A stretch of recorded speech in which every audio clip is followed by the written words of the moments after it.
we're back, just like that. We're back. We got the Dove Man too. Dove's here. What's going on? He's taking a little nap. He needed a little beauty sleep. A little beauty sleep. Hey, it's hard, man. It's hard Hey, out here. I feel you. I feel you. I could take a nap myself. I'm ready to hug that pillow here later on. You start at 5, and it's like, by the end of the week, you're like zombified because you're up at 3:40 and you're on the road. Shayna was telling us about Montana, the 2 different birds that were killed. W, what we're talking about is just the difference between how Montana went, how Georgia's going to go, or how we think it's going to go. For Georgia? Yeah, for Georgia. Okay. He was talking about how y'all's hunts were totally different. How yours was more of a spot and stalk, his was more of a roost the bird wait. So tell me about your bird, kind of how that played out. Shoot, that was on the second day we were there, third day. Yeah, we flew there.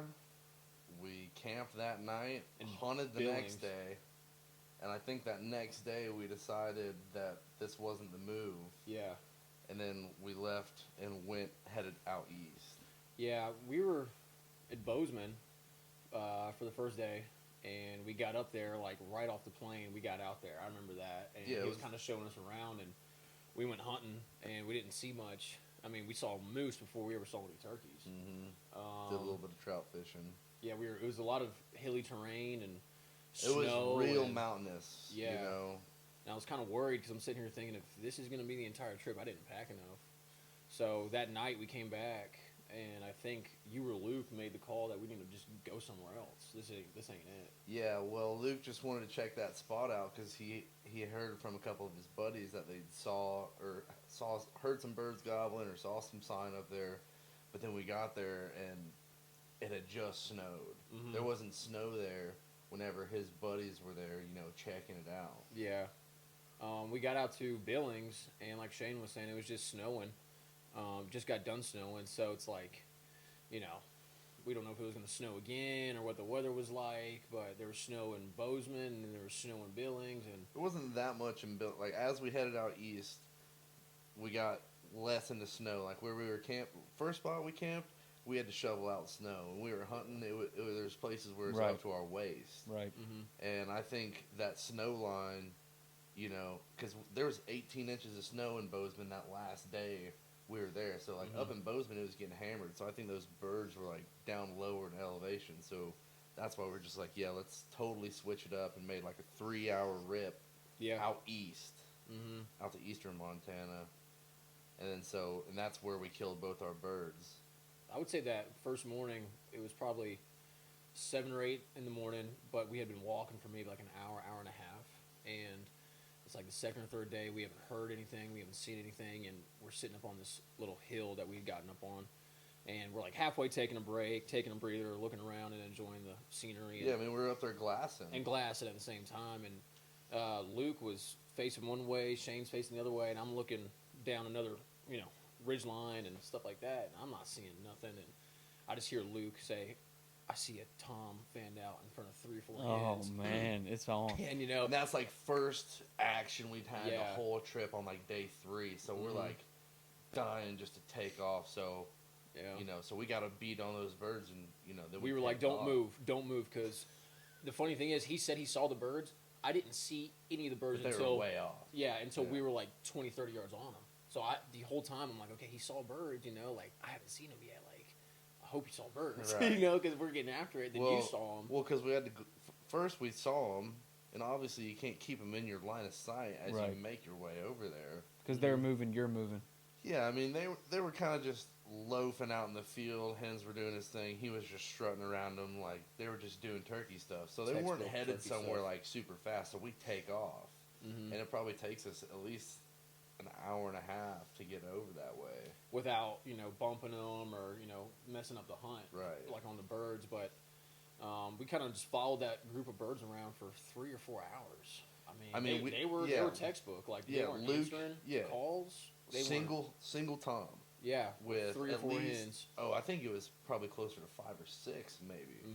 A handful of them. They were kind of pulling him around. They were definitely pulling him around. So he was just following. He was not just following suit. No responding. It was he had one thing on his mind. It was so mind blowing because it was like it was just he was textbook like slick turkey kind of deal. I mean, we'd try to set up one way and they drift off another. Then we'd lose them, and then we'd spot them again. I think it took us 3 or 4 different setups to finally get on these birds. And we stumbled right up on them, you know. And I hit the grass, and then Luke and Connor, they stalk up, and we get to within probably 40, 50 yards of these birds.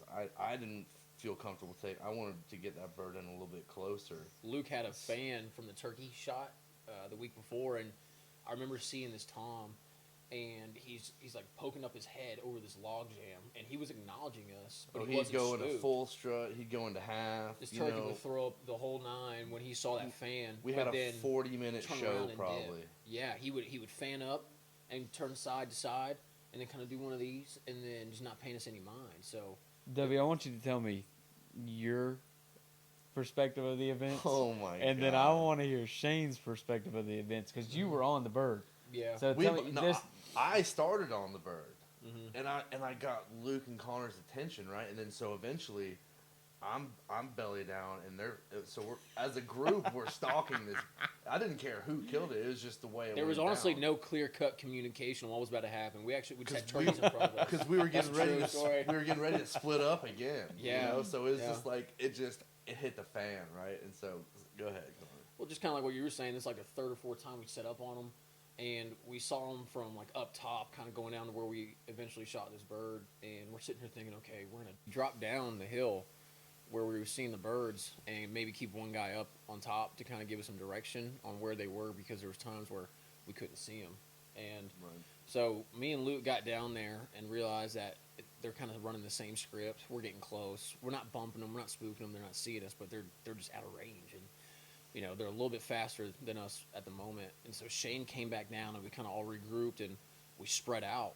And so there we are. It's kind of like the last time we set up on these birds, and we're pushing them, and there was really no clear conversation on what was going to happen. We just knew we needed to get close to them. And so I remember sitting next to Luke, and Shane's probably 30, 40 yards to my left, but he's in some like grass, and you can barely see him. And I just see Shane sitting there with binoculars, and he's looking over. He's like shaking his head. Like, yeah. I'm like, heck yeah, they're here. So so then they come up and they pull up, right? So I got caught wide out in the open. I'm like, oh my god. And I look over and I like hit the ground, and so then they catch my signal. It's like they're right there. Yeah, and so I'm sitting here. I'm probably on my belly, and we're having this little. They get up to this log, and Connor and Luke get settled in. I mean, we are right in the wheelhouse, you know. And we're hearing them like chirping and stuff. These hens are, you know, doing their thing. 5 or 6 hens there, and then, you know, I'm watching them. We sat there for probably half an hour. And then every now and again, Luke would start softly calling, nothing, and he started ramping up on it. And, you know, those hens started getting agitated, but that Tom, you know, they were trying to separate us from that hen yelp. Right. Yeah. And then Luke eventually, you know, started fanning that Tom. You know, we're pulling out all the stops, and he tried to display him that fan. And, boy, those hens did not like that. And then all of a sudden, there they go, start going straight away from us. And that's... And I'm sitting here looking through my binoculars, and I'm like, oh, no, there they go. 1 hen goes, 2 hen goes, and then 3, and then 4. Then Tom goes over, and eventually all these turkeys just go off that little bench rise we're on. And then through my binoculars, Connor just walks into my frame. I'm like, oh, my God, he's right behind him, and I just I'm like, and I get up and I like hustle over to Luke. I'm like, what's he doing? And then boom! Like, what? Oh my god! Oh. Well, we were thinking the same thing, but we just weren't, you know, like communicating through it because their birds were in front of us. Oh, it happened so fast, and we got pinned down. We knew they were gonna, you know, leave again. So I looked at Luke. Well, Luke looked at me, and this is a true story. You can ask him. He was like, "Okay, go down the side of this hill and kind of just peek your head over and see if you can see what they're doing." He never told me to go in there and get after it. And so I go down this little draw because we're all up on this little plain, and they're by those little log jams, and they went down off this side. Shane's over here. So I go down this whole side hill, and I'm walking. I'm starting to hear them.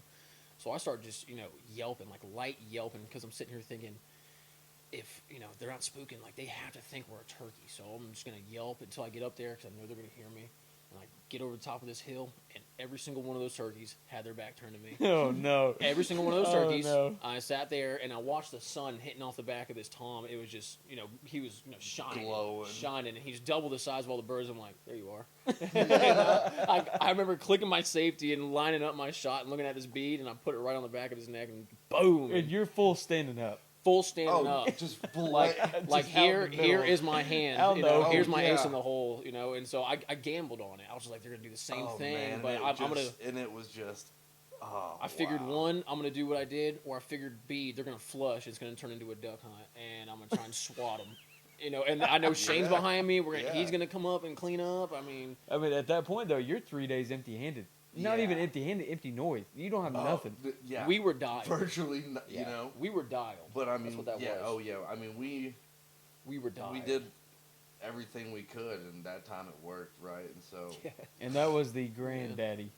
oh, turkeys. That turkey was ginormous. that was I mean, his head was It was like a huge. softball. It was like a Yeah. softball. I mean, literally all swelled up and white and red and blue. It's on the page, but I've Oh, thought about God. that because the way I had Chase, shot when that you turkey. drop this podcast, see if there's a picture where Connor's holding his head in his hand, and it's Covering literally my entire taking his hand. whole. Yeah, I mean, he was just giant, Mhm. a pterodactyl bird. That could have been a 4 or 5 year old Tom. I mean, Easily. easily. I And mean, the way he was acting. it's like you got your roost style hunts where the sun's not even up and they're flying down on you, and that's great too. I wish it happens like we that just almost every talked time. before you got here. That's how we were comparing them, because it was Yeah. like when you compare those two hunts, I mean, Totally different. totally different. Mm-hmm. And I killed my bird out of a wad of probably what was 1 or maybe 2-year-old birds. They I don't know. it was Those were mature birds. Oh, they were were good birds, but they had good beards but and they were gobbling off the roost. It was a pack of them, because like I Yeah. said, we went the whole day without seeing anything. But see, that's what's crazy to me is you would think that. That morning I killed that bird was the first gobbles we heard that whole trip. But you would think though, with They were like a letting it rip. 5-year-old Tom like Connor killed, if he's got 5 hens with him, you're thinking he's protecting those hens. He's going to be gobbling back full strut. They were protecting each other. Challenging that other Tom. You would y'all think. calling. You would think. You would think He that. knew what to do. But he's so Yeah. smart. He was going to wait until that Maybe Tom. so. We were kind of presenting ourselves as a Tom to try to lure him in. He was not going to do anything until if we actually were. a He turkey, wasn't leaving those hens. We pulled up to fight. He wasn't gonna. He had everything. He had He everything. had everything he needed. He didn't need to gobble. He didn't need to run after any other Tom or any other lone hen as we were, letting calls off as. So that's why I'm sitting here thinking they're going to keep running. We're going to take our chances now. Because that's So- what's interesting though. Like in the Georgia hunts, I've never been outside the state for turkey, but in the Georgia hunts was that my I've been first on, time. majority of the challenges that I see is when you kill the mature Tom and a group of them, and those jakes come up and attack that Tom because there's a dominance rotation. Well, it's a very strong. Pecking order. Right.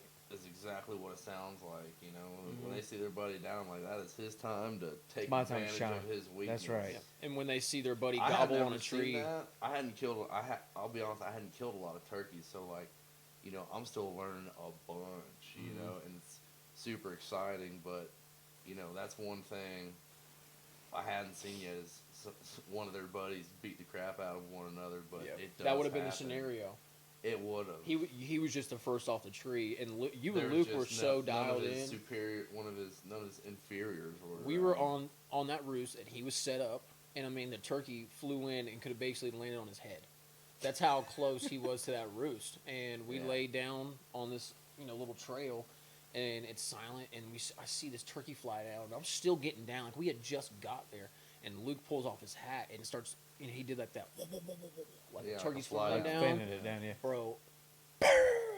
I mean, that was textbook. Yeah. That turkey had every Now, reason to Luke- believe you were Luke's ahead. Luke's a good turkey hunter, and that's who I started. And that's Luke Blaylock. He's my buddy from West Georgia. That's who me and Connor met out there last year, and he's the one who taught me a lot about hunting turkeys here in Georgia. But I wonder, those birds out there, because Montana's so vast, I wonder if any of those birds do get call smart, to where I they don't know, like a buck, So I'm buck sure grunt. If you blow a buck grunt at a deer or at a buck, obviously, and he doesn't come in, you don't kill him. You just educated him. Every time you blow a grunt and he doesn't come into another buck, you've educated him if you don't kill him. I don't know. I think It was maybe the opener, I think maybe too. some do. It probably just I think it's based purely off pressure. You know what would happen if we tried How to hunt pressured that those next birds day? are. Is that those birds that were with the bird you shot heard him gobble, hop off a tree, and he got shot. Yeah, You so know, that's what like- we're talking about. You know, those birds were hammering, right? And then there were still a couple left on the limb. Didn't even get off the tree. I was telling Chase, is like, that bird didn't even have his feet on the ground for 30, not even a minute Yeah. before. And he was yelping, and, I wasn't Yeah, able he was. I did not want him. I wanted to make sure he was a gobbler, and so Luke hit It him was with that that early in little. the morning. It was so dark. He hit him with a little, and then he gobbled him, bam, and then we didn't hear a single thing after that. And That I'm was like, so loud, man. It Well, echoed that little thing we I'm were like, in. his buddies just heard that. Like, we'll see how they act next. His buddies year. are still his buddies are still watching what's going down. Oh, Like, yeah, they're they never saw it gobbling all. again. Yeah. I'm never making this. They're never gobbling again, dude. But granted, that was what. Now that I know, it's the opening week of turkey season. Basically, we were out there. We're gonna hit it Looking pretty back early now, again. yeah. So, but it's like that one bird that I shot. He had no other reason to do exactly what he was just doing. Right.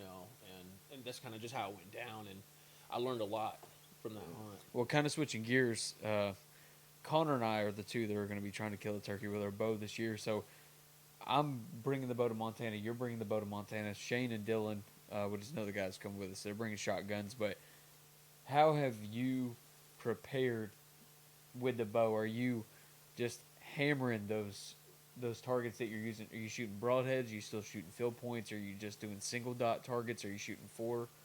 What are you doing to prepare? I'm using a Morel high roller, and if you guys are like familiar with what that is, it's just a 3D cube and it's red and it's got white circles painted in the middle of Right. it. It's like a memory foam target. I haven't gotten a 3D turkey target yet, but if you shoot bows enough, you really don't need a specific 3D target. In my opinion, you should be able to visualize your own shots anyway. So, to answer your question, what I've been doing is 30 to 40 yards out. That's the distance I see myself taking a shot on one of these birds, and I'm going arrow for arrow, and I'll put that to like the 6 die side where there's 6, Right. and pick out a circle 30, 40 yards and try to put my arrow there, like intentionally every single time, and shot after shot after shot, and kind of just that's all I've been doing is just focusing in on one shot from a certain distance and getting my arrow there, because kind of with what we were just describing on those 2 different style hunts. If you can get drawn back on a bird, the rest is there. You just got to put the beat on them and get one good shot off. Just getting drawn back. Just Yeah, getting that's drawn right. back. Well, that's Are y'all my shooting biggest thing is like, are y'all practicing from like a seated position? Or? yeah, so I did little that bit. yesterday. I ended up splitting 2 arrows accidentally. That's good. Well, yeah, that is good. But see, that's why I asked you, is because you're using the 6 side. I'm using the single side. The reason I'm doing that, though, is because, like you said, visualizing the shot, it's easier for me to take a center dot and put that white dot right there on that turkey, figuratively in my mind when I'm seeing that bird walking, because the hardest thing that I'm struggling with right now that I do need a 3D target for is the quartering away or quartering 2 shots. Because I can shoot a white circle all day long, but when that bird shifts direction, I don't know, I mean, if it came down to it, I'm putting it right in his chest plate. Right. I don't care. I would I'm, too. I'm slinging All arrows day. straight. I'm All slinging. day. Well, It gets But- it's hard to visualize because you can have a turkey show up and he doesn't fan out when you shoot him, and you see a lot more shot opportunities. But when he's fanned out, it can kind of get all jumbled on where his vitals are. The best thing I can tell you is if he's pulling up to your decoy and you're already drawn back, aim for the beard. Because if you miss high, you're gonna hit him in the neck. If you miss low, you might clip a leg or whatever. He's still there, but that's going back to the drill I was talking about. One shot on these birds, one shot, because they could fly if you don't hit a wing, and they're pretty fast with their feet. What if he's broadside to you? Put it right there through the wing, right in the vitals. But I've been reading a lot. If the turkey's fully fanned out and he turns away, like you're looking at the back of the fan, there's been a lot of people that would suggest a shot from behind. Really? Because it's not a deer hide, and it's a smaller animal. Texas So heart shots. that's basically what I'm saying on a turkey. But I've heard that too.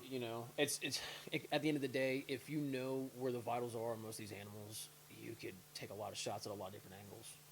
Yeah, That's what it is. I think It's just arrow placement. comes down- Arrow placement. Comes Yeah. down to your proficiency and how much you prepared for that moment. I mean, just like anything bow hunting, it's like, you want to have that repetition, that muscle memory, and like intentionally put that arrow where you want it to go. Well, and I've seen people use those guillotine blades or those guillotine Yeah. broadheads. I'm like, nah, I'm just gonna use a Muzzy hybrid.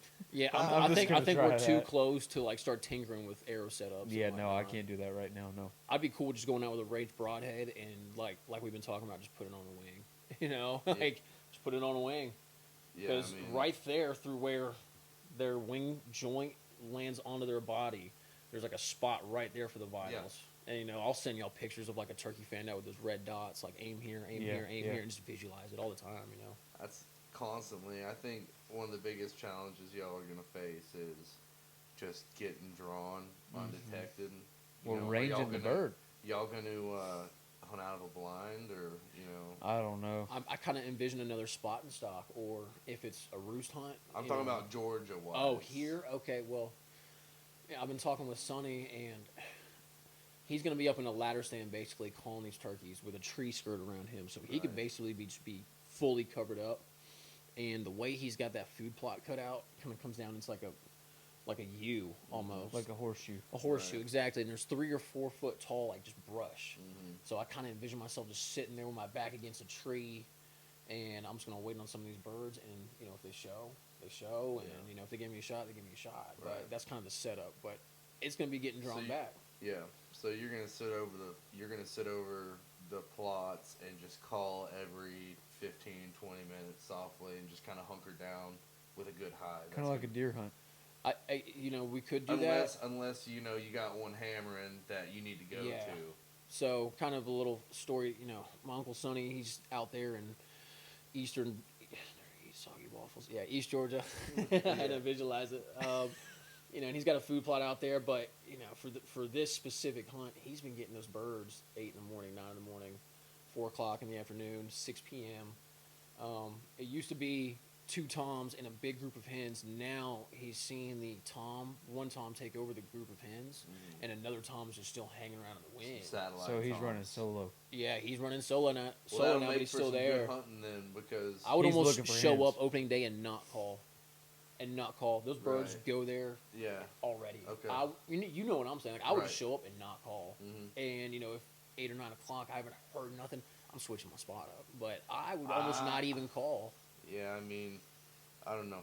I think if you got a spot where those birds are gonna roll through eventually, especially if he's getting them once or twice a day, I'm getting in there, getting a really good hide, and then if you're not hearing anything and not having any action, I'd try to stay and call a while because, man, if he's getting them like that, then they'll go do their thing in the morning, but they're somewhat a habitual bird. Well, one thing I will say, in all hunting aspects, I think the late morning portion of it is the most forgotten part of it. You see people climb out of the deer stand at 10 o'clock in the morning. No, You see people leave the, that happens all I'm the a time. huge proponent of. Yep. Oh, you, yeah. you sit late, Shane.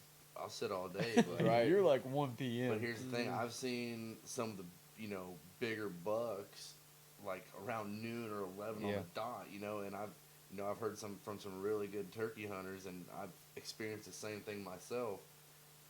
Sometimes it's really hard to kill that bird straight off the roost because he knows where his hens are, roosted up. He's got an idea of what his little morning routine's going to be. Right. He's going to go he wants to go get with his hens, breed up, do all that stuff. Eventually those hens are going to get to where they're going to run off to the nest. They're going to run off, and do whatever. And because they don't want to be pestered by a tom. So if you can strike one up late in the morning, I think that is You'll kill the him. best way to work a bird, in my opinion. You have a higher chance to kill him. Exactly. Well, even yeah. last And then there's season, less man. people in the woods too. Even last season, we had a ton of luck in the evenings. Afternoon. 4 o'clock in the afternoon. And you we're were on walking them. into a wheat food plot on, I won't say the spot because it's a honey hole, but Better not. somewhere not in America. So don't try to find us. yeah, this We're hunting not spot is going to even tag here. any locations. But I'm just saying, we walk up to this wheat food plot on public land, and there's 17 birds out there. Close. Yeah, But I yeah. tell you, boy, those birds are smart. So that just goes back to getting to the spot, you know where they like to be around. That just comes down to patience and a good setup. You Set know? the decoys out, sit down, and patience. Are y'all gonna hunt over decoys or? Yeah. Probably gonna set up a Hendon and Jake decoy. And I'm not bringing them Montana. We're just I going. was wondering about that because we brought a We're Jake just and a going hen out old there school. last year. You know, We we didn't didn't. use it. Not one bird saw our decoys. It's like I just haven't had a lot of birds come into my decoys, and I feel like our birds are a little shy.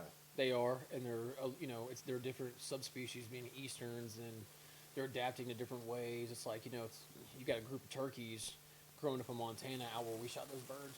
They're not leaving their spot because there's a dog running up to the other side of the fence and scaring Right. them off. It's like they're free, they're wild out there, and they act differently because of it.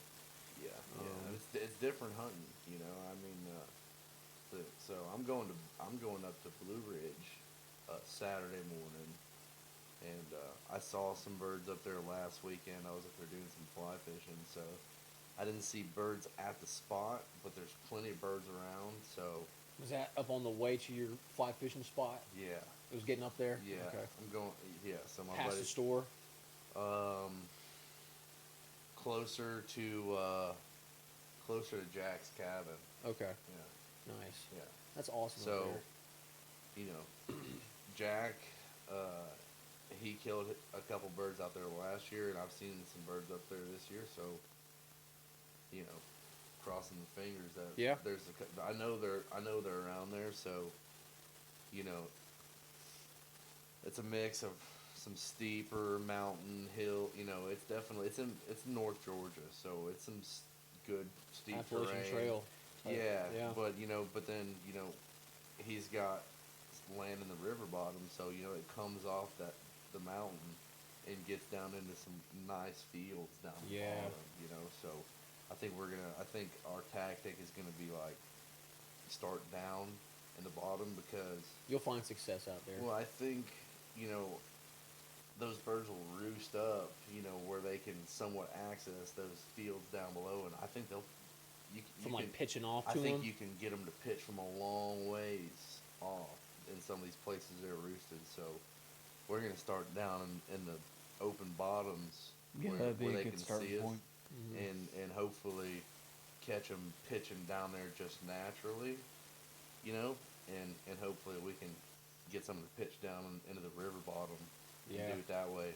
But it may be the deal where they pitch off the other side in the mountain, and we're gonna have to haul butt up top and Right. go get up top on the ridges and hunt the timber up there. So How was the fishing up there? it was pretty good. pretty man. good? Yeah, they're already. I saw some. It wasn't like big hatches, but there's definitely some good bugs coming off. I was seeing Okay. March browns and stoneflies, and I was getting fish to eat the hopper. So it was like, Sweet. oh yeah, it's Sweet. gonna be good. It's gonna be excited. good. Yeah. Well, we got some awesome footage that kind of leads me to one of our final points. The trout fishing video. I fly out tomorrow for Orlando. Right now, we're prepping the website for Miltech merch. We were supposed to release the trout fishing, or I was supposed to release the trout fishing video this week. Unfortunately, we're getting the website ready for Miltech merchandise, so that'll be available tomorrow, Friday. So keep an eye out for that. But I fly out tomorrow for Orlando, so we'll have the trout fishing video next week. We'll have that posted next week. Y'all get it eventually. Don't you worry now. Yeah, you'll get it eventually. I'll probably stack some more trout up on film this weekend and roll that into it too.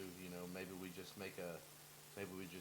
take all that footage from the week before, and then go have a banger weekend in Yeah. Blue Ridge, and then we'll just make a nice little North Georgia mix up and let that puppy rip. Well, one thing I'm really excited about, and we'll kind of close out the show after this, but next Thursday, Carissa, my wife, and I, we're going to Michigan to get a new puppy. So, Puppy time. one thing I want you to look out for, though, is we're going to have a few podcasts about the GSPs, the bird dogs. With the new puppy, though, I'm hoping to start doing weekly or bi-weekly training videos so that I can post that for y'all for any of your pointers or upland dogs that you have. I can show you kind of how we do it because, you had Sadie, which is a TFATP bloodline dog. My dad's, she got a prize one perfect score. Copper, my male, the basic founder of TFATP, got a prize one perfect score, and these are all on their natural ability tests. But I'm hoping I can. They're good dogs. I'm man. hoping I can help some people out. I'm so excited for you, this new puppy. I'm pumped, man. It's gonna be awesome. Yeah. But we'll have her at the house, the new Hey, and house. if y'all are bird hunters, we're gonna have some of the finest dogs in the southeast, and I can promise you that. So, no pressure on Chase, but he's a bird dog, man. It's in Well, I his blood. appreciate You it. can't get That's it out right. of him. So, Mhm. and they're impressive dogs, man. For real, I'm jacked. Aren't we gonna go do some quail hunting and Yeah. some We will. So we ended up raising, I don't know, we probably got about 60 pen raised birds. And unfortunately in Georgia, it's hard to find wild cubbies now. So we have we can have a whole 10 episodes about that. Oh, yeah. But we have a call box. Long story short, you turn birds out, leave birds in the pen. After you're finished hunting the birds that are out in the field, the ones that are in the pen, call them back in. They hop through funnels. And when you come the next morning, you have every bird in that pen. Right. Because they don't like to be away from each other. So Right. that's what we use to make sure we save birds so we can Mhm. breed them, raise, hatch quail out. So long story short, we'll be doing a lot of training videos on that. We live near a WMA, so I'll take her over there. We'll do some photography and videography. But I wanted to make sure I mentioned that to where y'all can look for some of those training videos starting out at 8 weeks old all the way up to the hunt test. We're going to do that as well. So Yeah, and then we'll show y'all how to manage for wild quail on the TFATP range. yeah, that's right. Mhm. That's right. Hopefully one of these days. Yeah, Hopefully we'll one of these see. days. Hey, big things in the making, yo. Big things in the making. Every Yep. day we're like one step away from quitting all of our jobs and leaving Georgia and moving to Montana. So it won't take much. Yeah, hey, one screenshot and I'm out of here. Julio. One bad thing goes on at work, I'm out of here. One comment on this video and I'm quitting my job tomorrow. All right, all right. But hey, last thing I'll say, real quick, is feel free to leave us comments, leave us questions, leave us topics that you want to hear about. Yeah, man. We're not experts by any means. We're not, meat eater, or but we have, even though we're young, experienced a lot of stuff in the outdoor industry, a lot of diversity in the fields that we do, upland, deer, duck, geese, snow geese. Trout. I mean, just the whole nine. Hogs. So Frog Always legs. learning. y'all Always comment, Red snapper. leave us topics, questions. You can DM us on Instagram. Whatever you want to see an episode of the podcast about, we'd be happy to talk about whatever y'all need help Mhm. with. So Definitely. that's pretty much all I got, though, guys. You Yeah, good? man. Good to go here. No, thanks everybody taking time out of your day. Keep Yeah. it tuned. We're Yeah. gonna try to figure out some sort of predictable podcast, schedule, so Yeah. we can kind of get on a little program. But yeah, man, we're just out here doing it. Turkey season, Saturday morning. Good luck to all you turkey hunters out there if it's your opening day. Be safe. Yeah, y'all be right. safe. Remember your gun safety and take somebody new and go have some dang fun in the woods, y'all. That's right. All right, everybody. Y'all have a good day. All right, y'all have a Adios. good one. Thank See you. ya.